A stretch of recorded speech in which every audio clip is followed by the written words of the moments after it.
Saya nggak mau panjang-panjang. Ceramah saya terpendek itu 2 jam. Tapi malam ini saya nggak mau panjang-panjang. Tapi orang jatuh cinta suruh ngomong, repot Habib. Iya, orang jatuh cinta suruh ngomong nih repot. Sebetulnya saya jalan bukan 8 kilo. Yang 8 kilo itu waktu saya syuting. Total jalan kaki saya kurang lebih 12 kilo Habib. Iya, 12 kilo. Sengaja saya lihat ada motor lewat.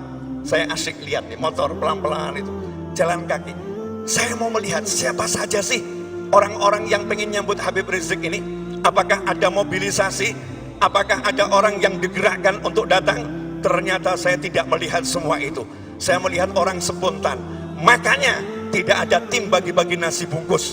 Tidak ada tim bagi-bagi es. Tidak ada tim bagi-bagi kopi. Tidak ada tim yang bagi-bagi air. Tidak ada itu, tidak terorganisir seperti itu. Beda di aksi-aksi Habib Rizik di 212 bersama kawan-kawannya. Lengkap, ada tim-tim macam-macam. Kenapa?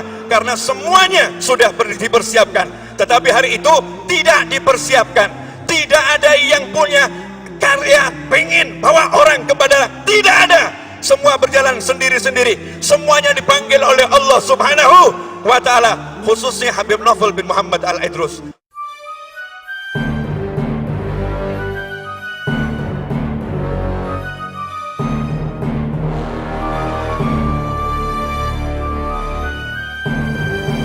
Assalamualaikum warahmatullahi wabarakatuh.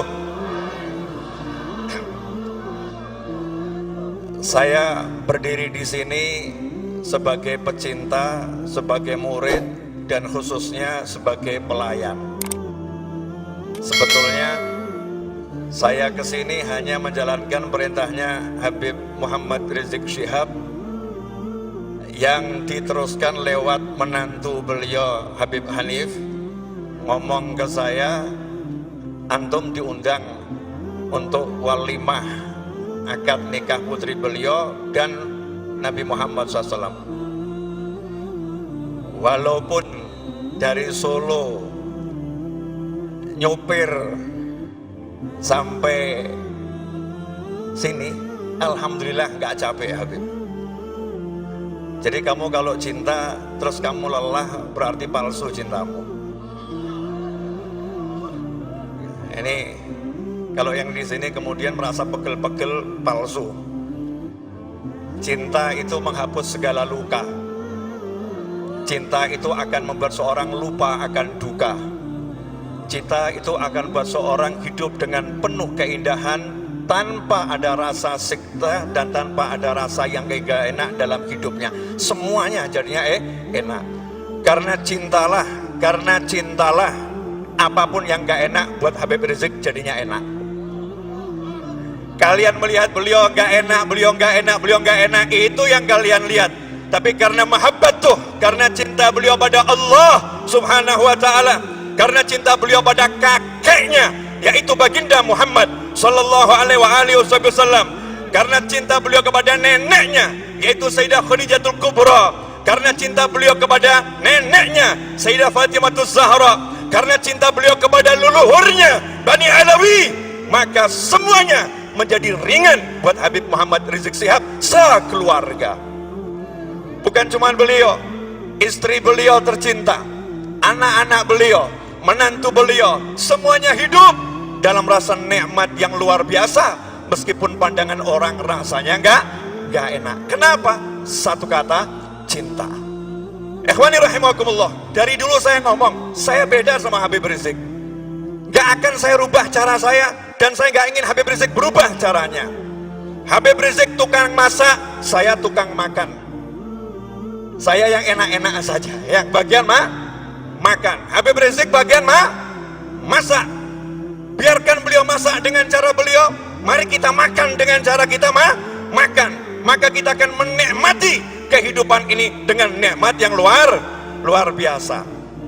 Saya cuma mau nyampaikan pesannya Nabi Muhammad SAW. Duduk di situ tadi saya cari-cari, internetnya rupanya down. Internet down.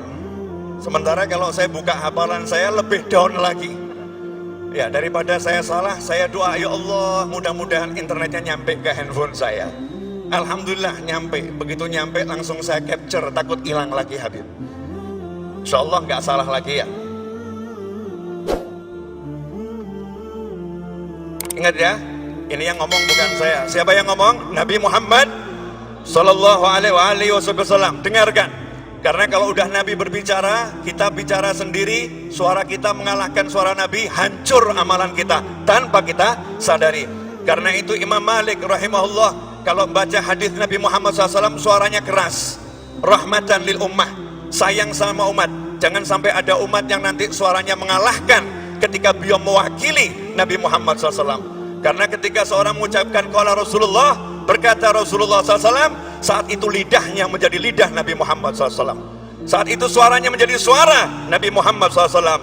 Saat itu beliau menjadi orang yang menduduki makam tabligh, penyampai dari Nabi Muhammad Sallallahu alaihi wasallam. Qala Rasulullah Sallallahu alaihi wasallam, ayab'athanallahu aqwaman yawmal qiyamah fi wujuhimun nur ala manabiril lu'lu' yaghbituhumun nas laysu bi anbiya wala syuhada. Qala fajatha arabiyyun ala rukbatihi faqala ya Rasulullah jullahum lana na'rifhum. Qala hum almutahabbuna fillah min qabail shatta wa biladin shatta yajtami'una ala dzikrillah yadhkuruna. Rawahu at-Tabrani bi isnadin hasan. Terjemahannya begini kurang. Ternyata itu yang di atas panggung bukan Nabi, yang diangkat di atas panggung bukan mujahid-mujahid yang gugur fisabilillah. Anbiya punya makam yang lebih tinggi, syuhada punya makam yang tinggi. Tetapi orang-orang ini membuat Nabi pun heran, membuat syuhada pun tercengang. Siapa orang ini? Maka Nabi Muhammad Sallallahu alaihi wasallam saat itu terdiam, tidak melanjutkan ucapannya. Fajatha Arabi. Tapi ada satu orang dusun. Orang dusun itu orang yang polos, orang yang gak kenal politik, orang yang gak kenal urusan A sampai B. Urusannya hanya Nabi Muhammad Sallallahu alaihi wasallam. Maka ia pun merangkak mendekati Nabi Muhammad Sallallahu alaihi wasallam. Kalau nanti di akhirat orang-orang itu akan membuat umat manusia kebingungan, keheranan. Orang-orang itu akan buat manusia penasaran, siapa mereka, siapa mereka. Maka di dunia ini aku ingin mengenal mereka ya Rasulullah. Jallahum lana ya Rasulullah, tolong tunjukkan siapa mereka-mereka itu, na'rifhum, agar kami bisa mengenal mereka. Ikhwani rahimakumullah, pengen gak kita kenal sama beliau-beliau? Pengen gak kita kenal sama beliau-beliau? Pengen gak kita melihat wajah beliau-beliau? Camkan ucapan Nabi Muhammad Sallallahu alaihi wasallam. Faqala hum al-mutahabbuna fillah. Mereka adalah orang-orang yang saling mencintai di jalan Allah. Mereka adalah orang-orang yang saling mencintai di jalan Allah. Min qabail syatta wa biladin syatta. Mereka dari suku bangsa yang berbeda-beda, mereka dari kota yang berbeda-beda. Yajtami'una ala dzikrillah yadhkuruna. Mereka kumpul untuk ingat Allah, mereka kumpul untuk mengagungkan Allah, mereka kumpul untuk sebut-sebut Allah. Hasilnya apa? Setelah kumpul mereka berzikir, mengingat Allah Subhanahu wa taala. Maka bersyukurlah Anda orang-orang tersebut. Apakah Anda mencintai Habib Rizik Syihab? Apakah Anda mencintai keluarga beliau? Apakah Anda mencintai para ulama yang ada di panggung ini? Apakah Anda mencintai mereka yang ada di samping kanan kiri depan Anda? Apakah kita saling mencintai? Wahai para malaikat, saksikanlah kami saling mencintai di jalan Allah. Saya orang Solo, mungkin ada orang dari Garut, mungkin ada orang dari Bandung, mungkin ada dari Cirebon, mungkin ada yang dari luar pulau, mungkin ada yang dari Jawa Timur, mungkin ada yang dari luar negeri. Semuanya malam ini kumpul untuk cinta kepada Allah Subhanahu wa ta'ala. Maka kita ucapkan Alhamdulillah. Ikhwani rahimakumullah, saya gak mau panjang-panjang. Ceramah saya terpendek itu 2 jam. Tapi malam ini saya gak mau panjang-panjang. Tapi orang jatuh cinta suruh ngomong, repot Habib. Orang jatuh cinta suruh ngomong nih repot. Sebetulnya saya jalan bukan 8 kilo. Yang 8 kilo itu waktu saya syuting. Total jalan kaki saya kurang lebih 12 kilo Habib. 12 kilo. Sengaja saya lihat ada motor lewat. Saya asik lihat nih motor pelan-pelan itu. Jalan kaki. Saya mau melihat siapa saja sih orang-orang yang pengen nyambut Habib Rizik ini. Apakah ada mobilisasi? Apakah ada orang yang digerakkan untuk datang? Ternyata saya tidak melihat semua itu. Saya melihat orang spontan. Makanya tidak ada tim bagi-bagi nasi bungkus, tidak ada tim bagi-bagi es, tidak ada tim bagi-bagi kopi, tidak ada tim yang bagi-bagi air. Tidak ada itu, tidak terorganisir seperti itu. Beda di aksi-aksi Habib Rizik di 212 bersama kawan-kawannya, lengkap, ada tim macam-macam. Kenapa? Karena semuanya sudah dipersiapkan. Tetapi hari itu tidak dipersiapkan. Tidak ada yang punya karya pengen bawa orang kepada, tidak ada. Semua berjalan sendiri-sendiri. Semuanya dipanggil oleh Allah Subhanahu wa ta'ala. Khususnya Habib Novel bin Muhammad Al-Idrus. Salat Isya salat Isya jam 9 malam. Allahu Akbar, selesai Isya, nangis saya. Hati saya ditegur entah oleh siapa, saya nggak tahu. Hati saya ditegur, saya pun menangis, nangis ketakutan, nangis takut sama Allah Ta'ala. Novel, kalau kamu tidak berangkat ke Jakarta, kalau kamu nggak sambut Habib Rizik, maka kamu bukan dalam golongan mereka, golongan beliau. Maka bismillah jalan Habib. Jadi ceritanya anak nggak pengen jemput antum Habib, mau lihat dari Front TV. Habib Hanif ngundangnya malam Ahad, akad nikah, gak ngundang ke bandara. Gak ada undangan ke bandara. Kalau ada hoax itu. Tidak ada. Tetapi subhanallah, Allah tegur hati saya. Berangkat, alhamdulillah. Kaki lecet Habib, nih bukti Habib, bukti. Nanti di akhirat dibuat bukti nih. Iya, lecet. Jangan dikira saya pakai sandal Habib, kakinya lecet, sandalnya murahan. Sorry bro, sandal saya harganya 1 juta paling murah. Mahal Al-Idrus. Ya, kita suka pakai yang mewah-mewah. Kenapa? Dunia ini hanya kendaraan sementara, gak ada artinya. Maka saya pengen injak itu yang namanya dunia. Gak usah taruh di hati. Tambah 2 menit lagi boleh Habib? Boleh. Saya kalau ngomong ke beliau takut nih ya. Kemantunya saja ya. Ngomongin ke Habib Hanif, boleh saya tambah 2 menit lagi? Nah, ada satu pesan begini. Pesan saya untuk para pecinta Habib Rizik Syihab. Kalau ada yang mencaci Habib Rizik, ada yang maki Habib Rizik, ada yang nyinyir Habib Rizik, diamkan saja. Kenapa? Terlampau besar kami untuk meladeni yang seperti itu. Siap saudara-saudara? Aksi diam, gak usah dijawab, diamkan saja. Kalau dulu saya sekolah diajarin bahasa Indonesia, ada pepatah, anjing menggonggong. Saya nggak ngomong loh ya, coba diulangi. Iya, jadi ya anjing itu kerjanya menggonggong.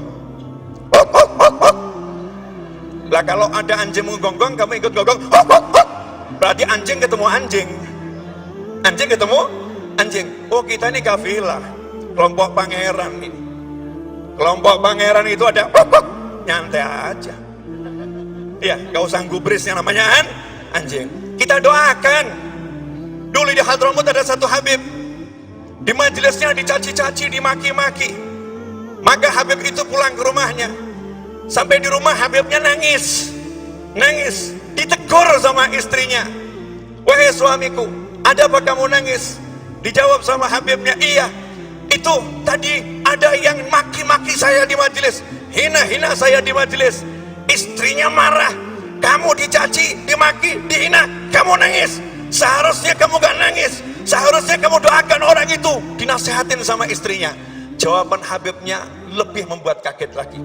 Aku nangis bukan karena dicaci dan dimaki. Nah, kenapa? Kenapa aku terlambat memaafkan dia, kok sampai rumah baru aku maafkan? Kenapa aku memaafkannya ketika sampai rumah? Kenapa saat dia mencaci maki aku, tidak segera aku maafkan dia? Subhanahu wa taala. Ikhwani rahimakumullah, beginilah kami dididik leluhur kami. Beginilah kami dididik oleh kakek kami. Beginilah kami dididik oleh baginda Muhammad sallallahu alaihi wasallam. Jadi anjuran saja, boleh ikut, boleh tidak. Setiap orang boleh jalan dengan caranya masing-masing. Cara Habib Novel, yang mau menggonggong silahkan menggonggong. Tapi kita akan tunjukkan karya. Siapa yang berjuang di Aceh? Saya mau curhat dikit boleh nggak? Saya kan dulu pengen ceramah di Aceh Habib, tapi nggak pernah diundang. Akhirnya tibalah undangan. Dan salah satu undangan itu ada juga, setelah itu undangan lagi, setelah itu undangan lagi. Nah, saya diajak keliling itu ke Aceh. Habib, ini monumen korban tsunami.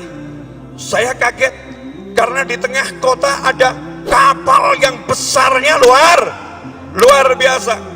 Ini mungkin jarang ustadz yang mau menceramahkan, mungkin jarang ini Habib juga menyampaikan, tapi ini harus diungkap fakta. Kerja anak cucu Nabi Muhammad SAW. Bagi yang masih ragu nasabnya Habib Rizik, tanya kepada pengurus Robitoh Alawiyah, jelas nasab beliau. Ya, tanya saja ke sana. Yang masih ragu, kalau masih ragu, nanti di akhirat saya doakan ketemu kakeknya, nanya langsung, bener beliau ini cucumu enggak gitu ya, nanya langsung, saya doakan. Tapi Habib Rizik butuh pengakuan cucu Nabi atau bukan cucu Nabi. Berjuang untuk kekasihnya baginda Muhammad sallallahu alaihi wasallam. Singkat cerita, ini orang Aceh bilang ke saya, Habib, itu Masya Allah waktu tsunami, alhamdulillah ada Habib Rizik Syihab. Beliau bawa itu murid-muridnya. Itu jenazah yang udah usianya 3 hari, udah seminggu. Di bawah kapal itu ada jenazah. Kapal bawahnya ada jenazah. Kami tidak berani masuk, takut kalau kapalnya itu bergerak kemudian kejatuhan. Tapi Habib Rizik merangkak di bawah kapal, mengambil jenazah itu, menjalankan tugasnya bagi seorang muslim. Bukan beliau yang cerita, saya nggak pernah dengar cerita dari beliau. Bahkan saya nggak pernah bicara kecuali tahun 2007. Saya pernah bicara tahun 2004. Saya pernah bicara atau beliau atau tahun 97. Kalau nggak 97, 2004, ketika beliau berkunjung ke Solo di rumahnya Habib Zaki bin Abdurrahman As-Segaf, saya kasih hadiah beliau buku terjemahan saya, Manhaj Dakwah, yang di depannya ada gambar foto Habib Umar bin Muhammad bin Salim bin Hafid dan Abu Yazid Muhammad bin Abi Al-Maliki. Saya jadikan foto cover apa yang dilakukan Habib Rizik. Maka beliau langsung pegang buku itu sambil menciumi cover tersebut. Syekhi, huma syekhi, kedua orang ini guru saya. Diciumin itu foto ulama oleh Habib Muhammad Rizik Syihab. Setelah itu saya nggak pernah ngomong lagi sama beliau. Sampai kemarin saya berangkat umroh, saya berkali-kali umroh, nggak sampai 5 kali, nggak sampai 5 kali umroh. Haji 2 kali, diajak orang-orang, ayo ketemu Habib Rizik. Saya bilang, nggak mau, kesian, dari jauh saja, dari jauh saja. Tapi kemarin ini, Maret, saya umroh, saya pengen ketemu Habib Rizik Syihab. Qadarullah ketemu.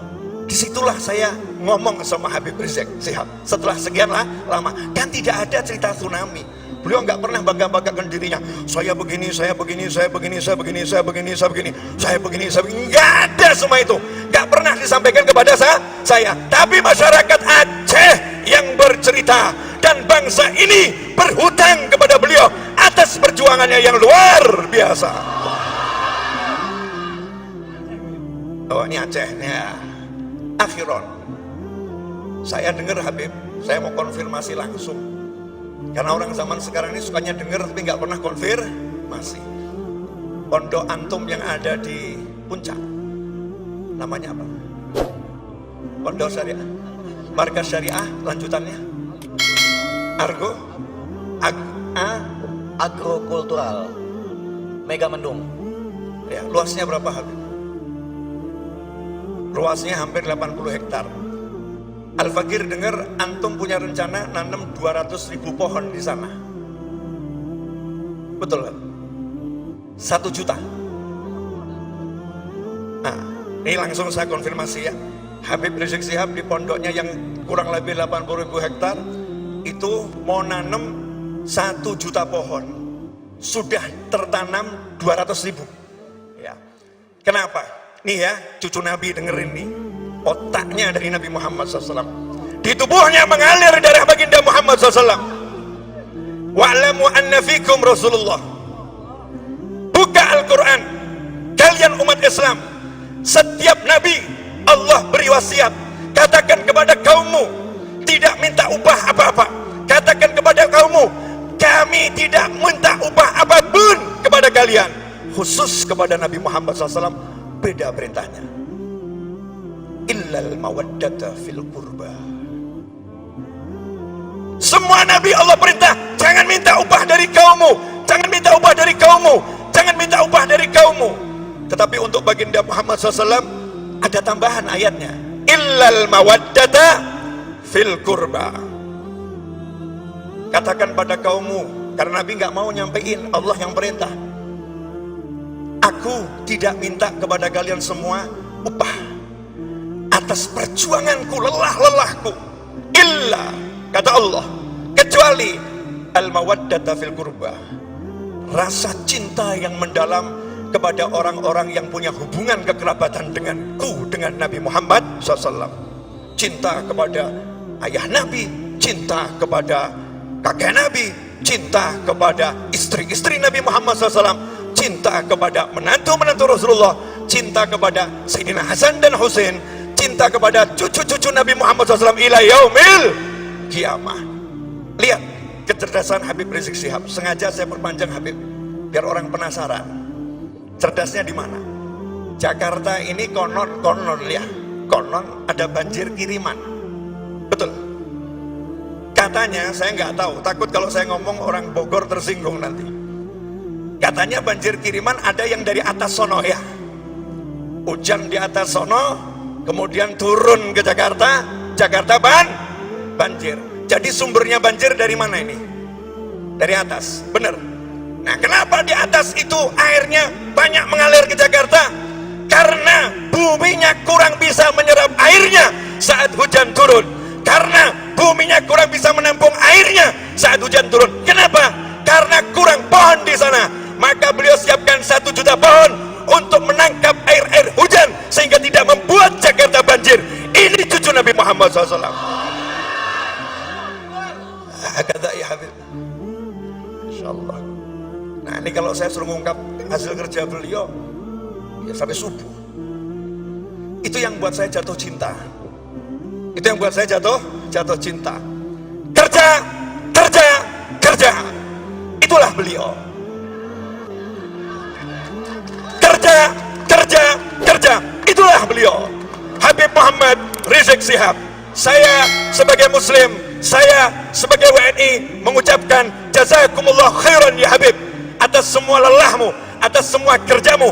Semoga Allah membalasnya dengan balasan yang besar untuk dirimu, orang tuamu almarhum ayahmu yang ada di alam barzakh sana, dan untuk yang hidup dari keluargamu. Semoga panjang umur, sehat walafiat untuk pasangan hidupmu, untuk anak keturunanmu, untuk pecinta-pecintamu. Semoga semuanya dalam riayah jaddukum Muhammad SAW.